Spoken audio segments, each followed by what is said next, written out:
Historic victory. 40,000 enemies versus 900 Filipinos. The unseen miracle at Yultong. Imagine being one of just 900 soldiers, facing a wall of 40,000 enemy troops in freezing darkness. Could you hold your ground? Tonight, we dive into one of history's most unlikely victories, the Battle of Yultong Ridge. In April 1951, during the Korean War, the Filipino 10th Battalion Combat Team part of PEFTOC faced over 40,000 Chinese and North Korean soldiers, yet refused to retreat. Against impossible odds, they held Yultong Ridge, securing the UN lines and inspiring nations. In this video, we'll walk through the setup, the raw tension, and the heroic moments that made it a turning point.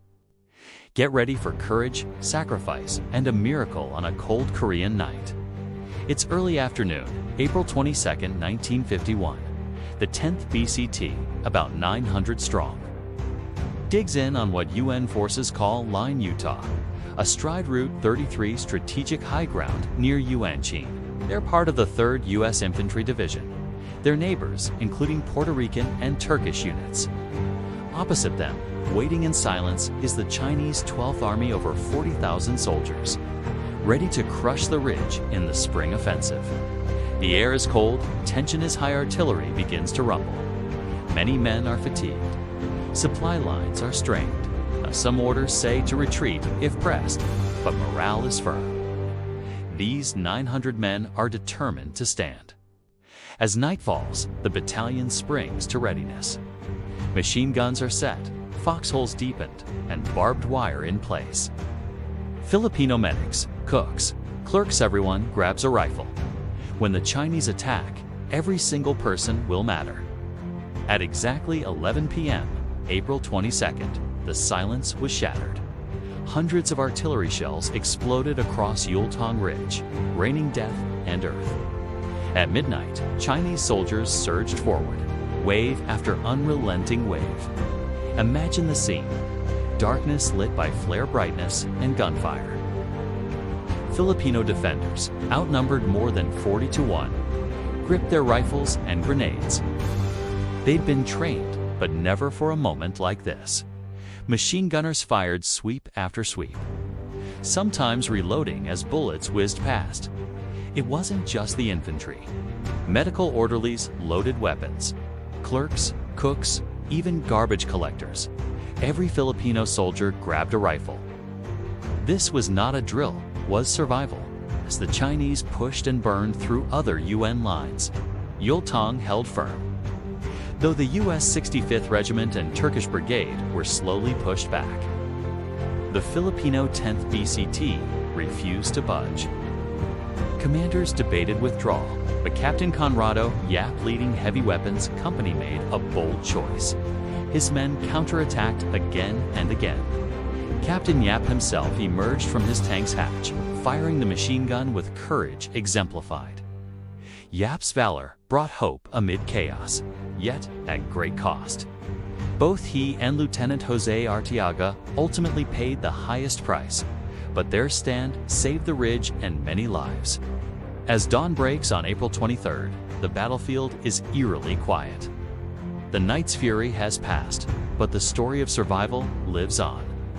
The 10th BCT is down to barely 900 men, with 12 killed, 38 wounded, and 6 missing. Yet the Chinese offensive has been slowed. Over 500 enemy soldiers lie dead, and 2 are captured. This night-costly victory bought time for the U.S. 3rd Infantry Division and Turkish and Puerto Rican troops to regroup and fall back safely. The fighting Filipinos had done more than hold a ridge. They saved lives and sealed a UN line. Captain Conrado Yap and Lieutenant Jose Arteaga's platoon had been trapped, were both killed in action. Their selfless heroism became the pulse of Yultong's legacy. Yap was posthumously awarded the Philippine Medal of Valor, the U.S. Distinguished Service Cross, and South Korea's Taegyuk Cordona, rare triple honor. Lieutenant Arteaga earned the Distinguished Conduct Star and U.S. Distinguished Service Cross. Today, a monument stands in Yuanchin to remember Yultong. The battle is known as the largest and last great stand of Filipino soldiers in Korea. Why does this matter now? Because courage isn't only for famous winners, it's for every person faced with overwhelming odds. These 900 men showed teamwork, sacrifice, and grit. They proved that size doesn't decide a fight, heart does. Their success was so strong, General MacArthur reportedly said, "Give me 10,000 Filipinos, and I shall conquer the world." That faith continues today in the bond of friendship between the Philippines and South Korea. Surviving Yultong forged an unbreakable link between UN allies and generations. The story still inspires soldiers, students, and everyday people who face big challenges, whatever they may be. Let's remember what they did. 900 brave souls facing 40,000 enemies. They held firm. They saved lives. They died earning medals, honor, and a place in history. If this story stirred your heart, please like, share, and subscribe, and tell us in the comments which part moved you most. We'll see you next time with more unbelievable moments from our shared past. Thank you for watching.